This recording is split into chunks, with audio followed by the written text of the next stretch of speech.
Halo bapak-bapak, halo hidup Malaysia. Aceh telah berperang dengan Indonesia hampir daripada umur 80 tahun. Beginilah nasib bandar dan kampung Aceh dihancurkan oleh Indonesia, iaitu keturunan Soekarno.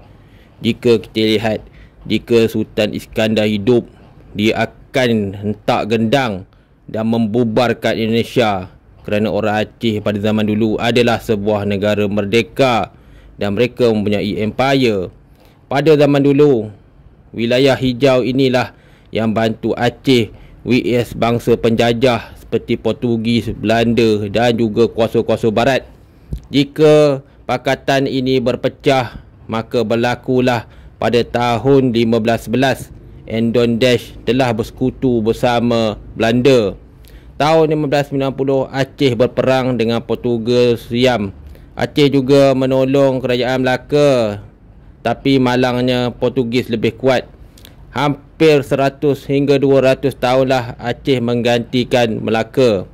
Aceh Palembang Johor pernah menyerang Portugis dan Siam dan juga Belanda. Malangnya mereka tidak mampulah berlawan dengan kuasa yang lebih kuat, iaitu tentera Eropah yang terkenal seperti Portugis dengan meriam jarak jauhnya hampir 13 ataupun 150 meter. Keturunan Pahang pada masa dulu juga berkahwin dengan Raja Aceh sejak abad 15 hingga 18. Aceh juga daripada zaman dulu memang tak suka dijajah dan mereka melawan, sebab mereka tak akan tunduk di kalangan orang-orang babu di Endon.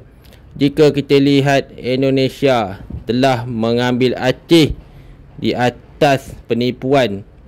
Aceh walaupun mereka bukan bangsa Melayu, tetapi mereka dihancurkan oleh Indonesia.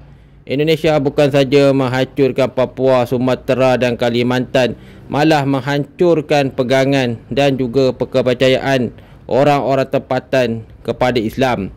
Kejahatan Indonesia telah dilakukan oleh Soekarno dengan mengubah jata negara dari kata percaya kepada Nabi kepada percaya kepada Nondo Iring ataupun Bhinneka Tunggal, kepala babi ataupun kepala Garuda yang tak wujud.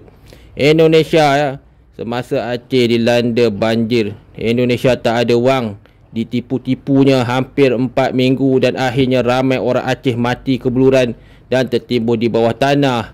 Indonesia telah membeli kapal-kapal perang kerana pemimpin mereka sekarang, Bambang, adalah seorang askar gemuk yang berminat untuk mendapatkan ketederaan dan juga mendapatkan sikit wang poket. Jarak perang Indonesia juga boleh dikatakan antara yang paling lemah. Jika berlaku perang, Indonesia tidak akan dapat bergerak walau berapa ratus kilometer. Ini disebabkan Indonesia tidak mampu menguruskan Sumatera, Kalimantan dan Papua. 4 minggu negara Aceh tiada dibantu oleh Endon. 4 minggu Aceh kebeluran dan ramai kota Endon dan juga kota Aceh musnah. Endon tak datang kerana mereka memang benci dengan orang Aceh, sebab jika mereka bantu, Aceh akan meludah mereka kembali. Tapi apa nak buat, bangsa penjajah kan. 4 minggu anjing-anjing sehingga anjing Endon pun mati kerana terlampau letih. Melaya telah hantar 500 hingga beratus-ratus ribu tan. Malangnya Indonesia menyekatnya di pelabuhan tiada kebenaran. Jika kita lihat daripada segi sejarah, Sumatera sudah menjadi milik Malaya pada tahun 1600. Kenapa Indonesia tak nak tolong Sumatera, Papua? Kerana mereka memang mempunyai hati hitam. Ini adalah bangsa Endon semasa menjadi budak Belanda. Mereka bukan sahaja menjadikan Belanda sebagai mereka punya ketua, mereka juga menyeksa orang tempatan kerana Endon percaya Belanda lah yang akan bantu mereka jika mereka masuk dalam kubur. Pada tahun 1949, Aceh telah ditipu. Syarikat ataupun negara syarikat Sumatera, Kalimantan dan Papua telah diharamkan oleh Soekarno.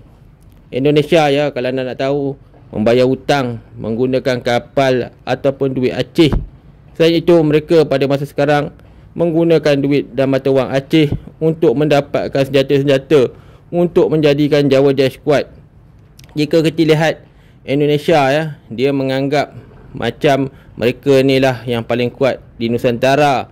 Mereka tak tahu Malaysia bila-bila masa saja boleh menggempur mereka dan menangkap pemimpin mereka dan meletakkan mereka ke dalam penjara macam Belanda dan British buat pada masa dulu.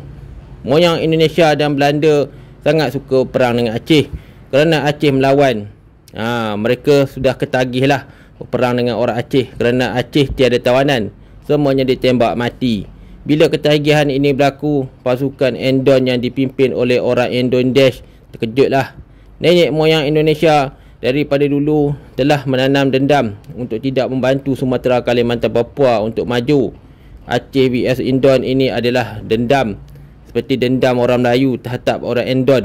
Endon sangat jahat dan orang Malaysia tidak akan memaafkan Endon kerana Endon pada masa dulu pernah mengganyang Malaysia dan dikalahkan oleh tentera di bawah pimpinan Perdana Menteri Tengku Abdul Rahman.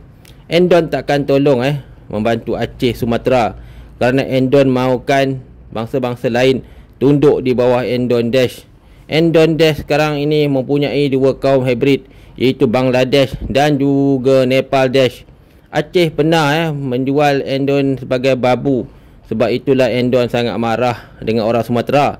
Pada abad ke-18, orang Endon dijual ke Sumatera dan Kalimantan, Papua dan Maya, dijadikan kuli babu, perkebunan dan juga kuli angkat tai. Disebabkan sejarah, Indonesia anti-anti Belanda terus mengecam dan bertindak kejam kepada Aceh walaupun mereka satu negara. Jikalau perang berlaku dan ada serangan fizikal, Endon akan menyebabkan perang. Itulah Indonesia sebenarnya mahu menghancurkan Sumatera dan juga menghancurkan semua Asia Tenggara. Ini adalah rondaan kapal-kapal Endon yang melihat bendera Aceh berkibar. Jet Endon ronda Aceh dan tiada apa yang dia boleh buat sebab jet-jet ini di Melaya akan ditembak oleh Stingel dan juga Syorat. Pada masa depan, Aceh dijangka akan merdeka dan membubarkan Indonesia dengan bantuan negara seperti Melaya. Inilah kejahatan Endon sehinggakan negara Aceh hancur. Apapun akhirnya Malaysia menang.